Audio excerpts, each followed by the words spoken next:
when the ref send out a player like this, it's never easy, and you have to do at the 80, at the like 45 and more minutes, like close to your 16, and it's so tough, and we are so close to win the game, but at the end we didn't. Just focusing on the first half and the bit before the red card initially, what were your emotions like in that first 20 minutes? Because, like you said, it was so tough and City was so dominant, and then all of a sudden you score an outrageously great goal. Yeah, this is a high-level games, which is Premier League normally, and especially against Man City. But as you said, we've done well after, and we deserve more, I think. Do you want to tell us about your strike, the goal?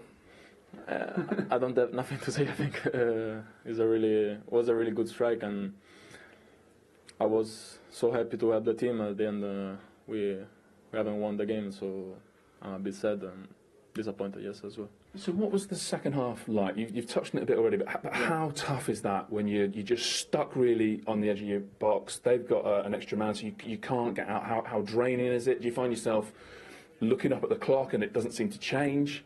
Yeah, you describe it as well, good. And of course, when you are one man less with this kind of teams, it's always hard. And but I think we've done really good.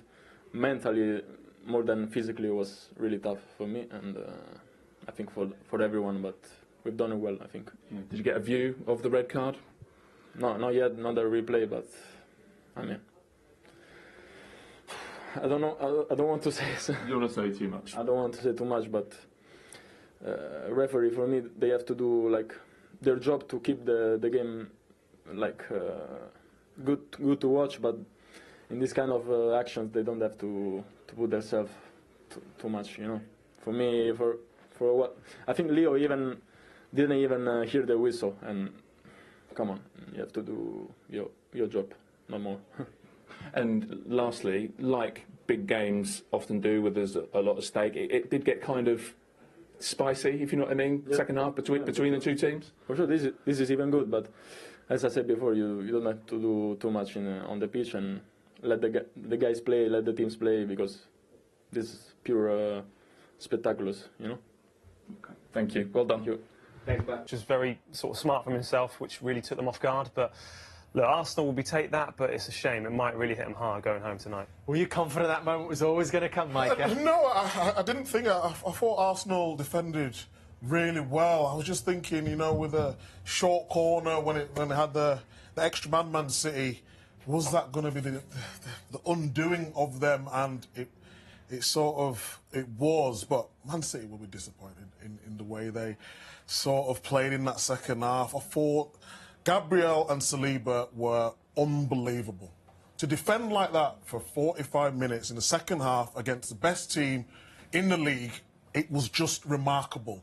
Going and getting tight, dropping off, spaces, organising, Gabriel scoring a goal. We're talking about... Because when Gabriel came to Arsenal, making a few mistakes on the ball, but he's changed his game to be reliable every single week. Whether it's set pieces defending, set pieces attacking, his overall play, I just thought he was remarkable today. They conceded 2 goals. They couldn't have defended that well. And they conceded 2 goals. Yeah, against one of the best teams we've ever seen in Premier League history. Yeah, but it has happened. Of course, you... Do you know what, can I tell you, it has happened before where teams can get a result with 10 men. Yeah. It's like when Meccano did done something like extraordinary. Yeah, but they did, though, because... I tell you, listen, Arsenal done well, but City were really poor. No movement, no overlaps, no underlaps. So it was more poor play from Man City than Arsenal's brilliant defending. Yeah, but we're talking about Haaland, the best striker in world. And he scored. Yes. Arsenal were brave in that first half in the way they stepped up. Haaland got his opportunity, the goals that we've seen him score at Dortmund, with the spacing behind. That can happen. That can happen. It did happen. And then, second half, they went into a low block and defended for their life. That's the easiest part of football. If you give anyone a coaching topic to defend, they'll do it. I would agree with you if it wasn't against Manchester City. Man City can dissect anyone at any time. Well, you have to stay concentrated for the full 90 minutes, and I just thought them two did that ever so well today. A little taste of what's to come here before we leave you tonight on Super Sunday. We have an awful lot to get through. As Peter said, we have an awful lot to...